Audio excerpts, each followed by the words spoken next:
Hey there everybody, Infusion here, and today I'm just going to give you a few tips on how to mix your tracks.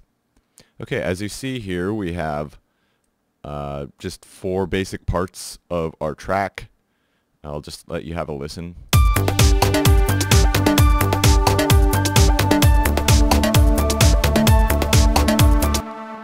So yeah, it's just a little loop running here. Got the melody, little pad, some bass. And we got everything loaded up here in the mixer channels. So let's just dive in and give this track a quick mix. Now the first thing I will point out before we even add any EQ or volume adjustment or anything, and this is very important, it's to make sure you don't have too many parts going on in your track at the same time. Here we have drums, we got a little melody here. Let's listen to each part.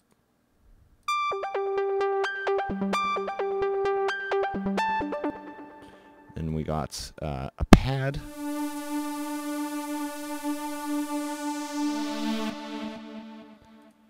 We've got our bass going here.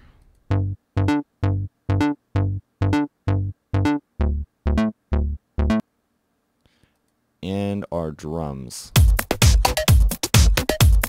which is just a loop I threw in there. So, like, we don't have a million patterns going on here. We just have everything in its own little part. The bass is in the low end. The melody's in kind of the mid end. The pad is about the same as the melody, but I'll show you a way to fix that. And, of course, we have the drums in the center. So, the first thing I usually like to do is just solo the part I want to be the most important so I can listen to it.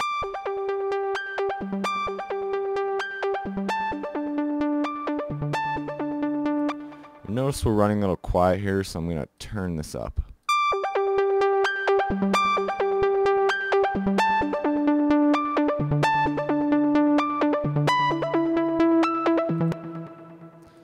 So maybe I'll add in a bit of a delay here. We're going to turn on ping pong and spread those delays out to the sides.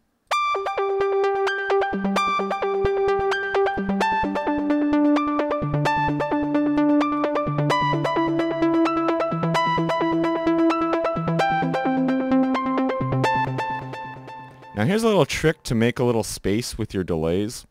Because when you have a delay on a busy pattern like this, it's actually adding a lot of frequency and filling up your mix. So I'm just going to use this cut control here, which just gives you a bit of a filter cutoff on the delays.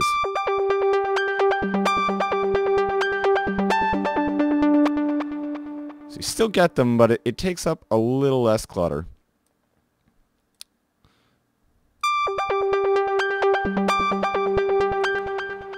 Okay, so next we're going to bring in the next part. So I'll bring in the bass.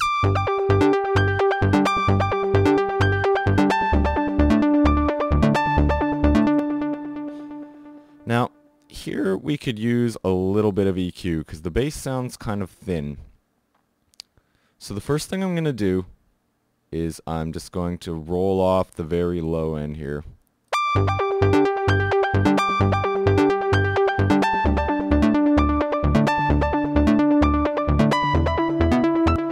Nothing too crazy, and I'm just going to lift up the bass just a little.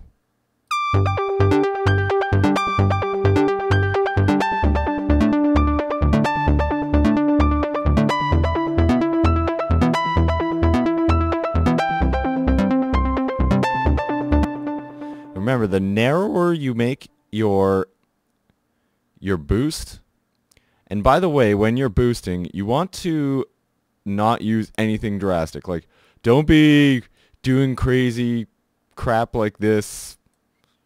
Like, that's dumb. Just don't do it.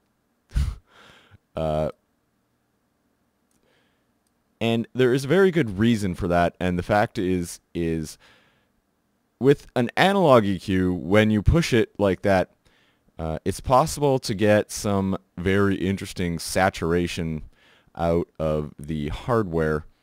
Whereas when we're working with digital EQ, drastic increases like that don't really work as well as decreases because of the way that the EQ calculates.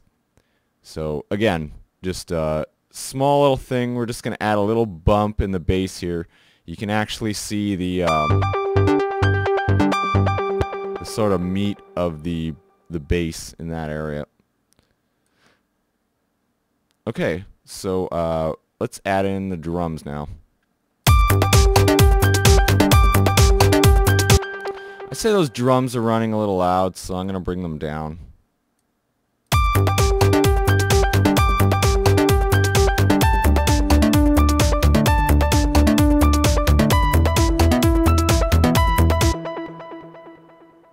That's a pretty good level, so let's bring in our last part here, the pad.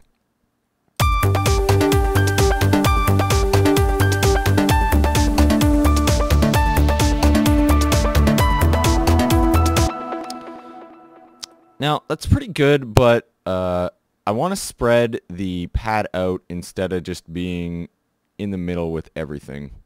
So there's a few ways you can do that. One of my favorite ways is just to pan the channel all the way to one side, and then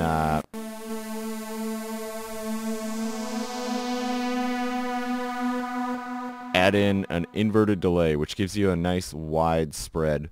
So I'm gonna let you listen to that with them off and with it on.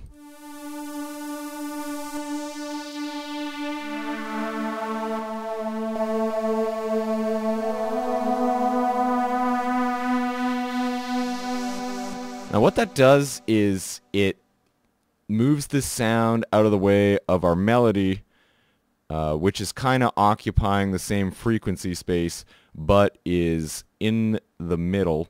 So there's a little trick for you. If you have two things that are kind of mid-rangey, you can spread one out to the sides and have one in the middle, or you can pan them like this.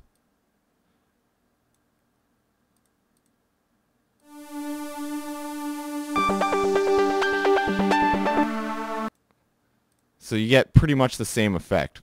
Basically, you want to have stuff in the left and right channel and in the center. So either way you want to do that with two different instruments will work well for you.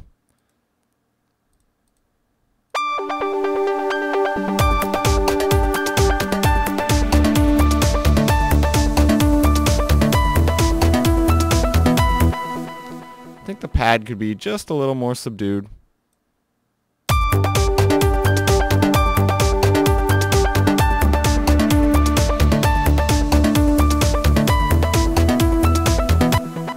Okay, now I'm going to show you a little trick to use EQ in a very easy way.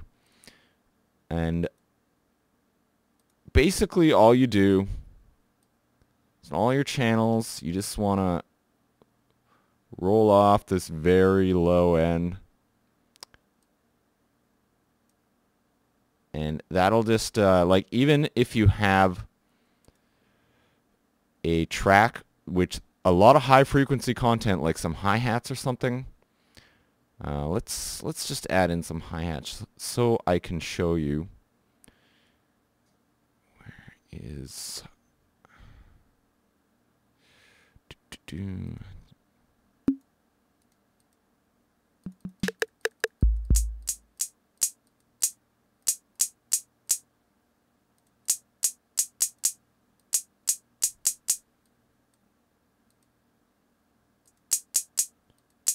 Let's just take a look at the frequency here. So you'll notice that, like, you can see all this frequency over here, but actually there's a bit lighting up here. And this is just all stuff you don't need at all. Notice how this isn't lighting up now. And we'll just turn on it without EQ so you can see.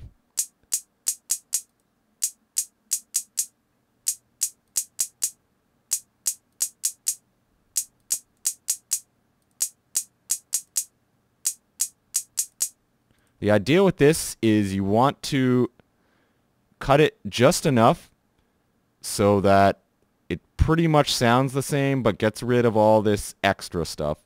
And you remember, on all your channels, you're going to have this going on, even with high frequency stuff.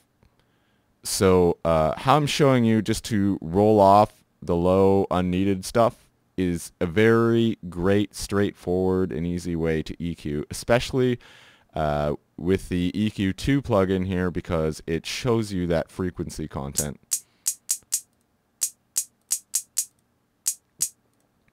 Anyways, back to our little mix down here.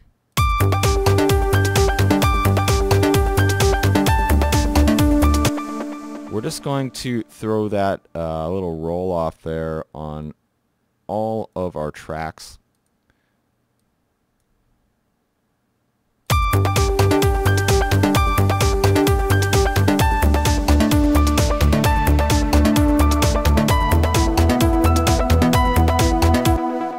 You hear that just cutting out of that very subtle low end. Here, I'll let you listen.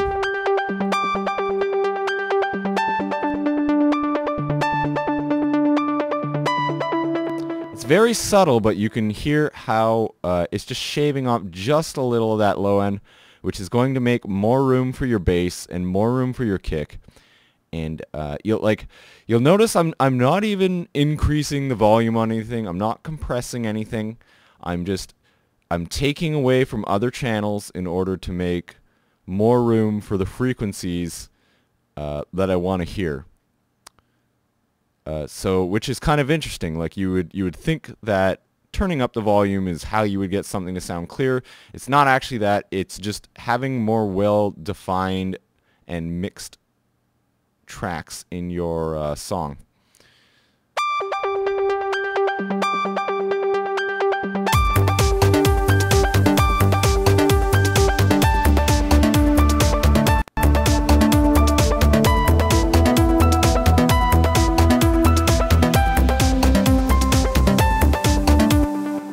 Now for this pad, I'm just going to thin it out a little and cut out a bit of the mid-range just for it to sit in the background.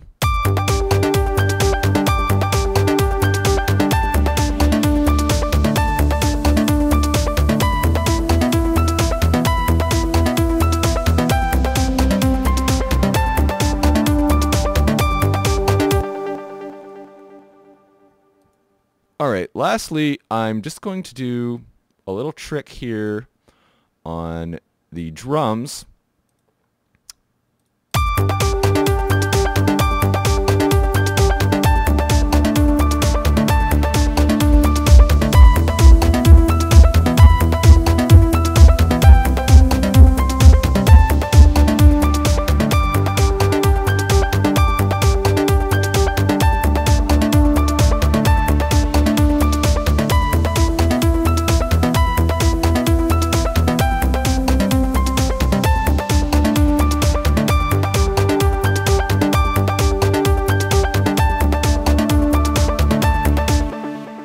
So what I did there is I just added a little bump where the kick is, just at a very narrow frequency here, just to sort of give it a little bit of punch.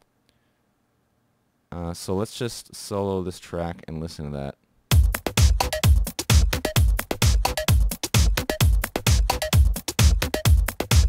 Hear how that kick just pops out a little more with the EQ?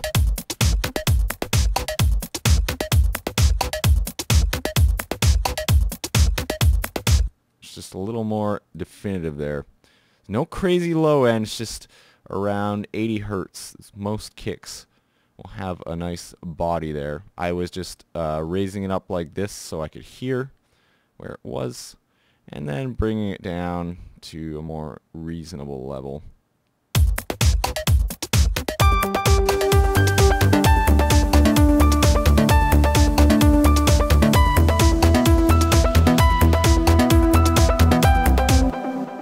Alright, last thing, we're just going to add a little bit of panning, even just slight amount.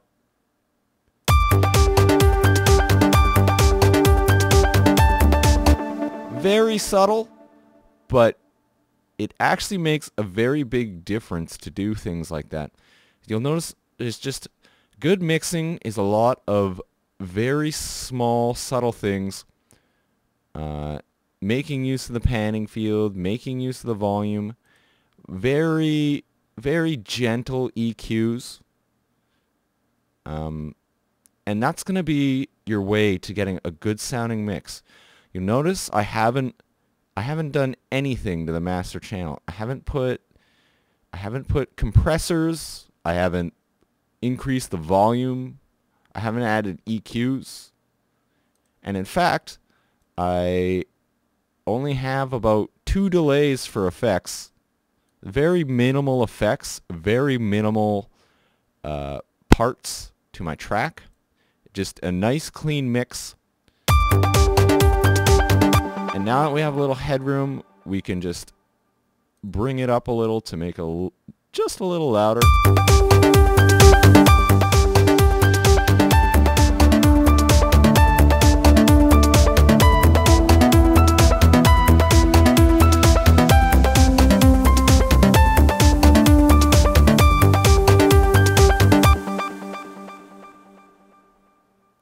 And so pretty much there you go.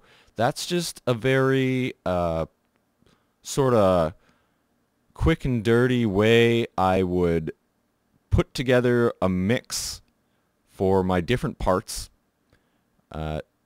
Just sort of a hodgepodge of a few ideas and techniques for you to think about. Maybe in the future I'll be doing a more formal video on how to put together your own mixes in terms of mixing your track down. Anyways, as always, I hope you found this video helpful. This is Electro signing out.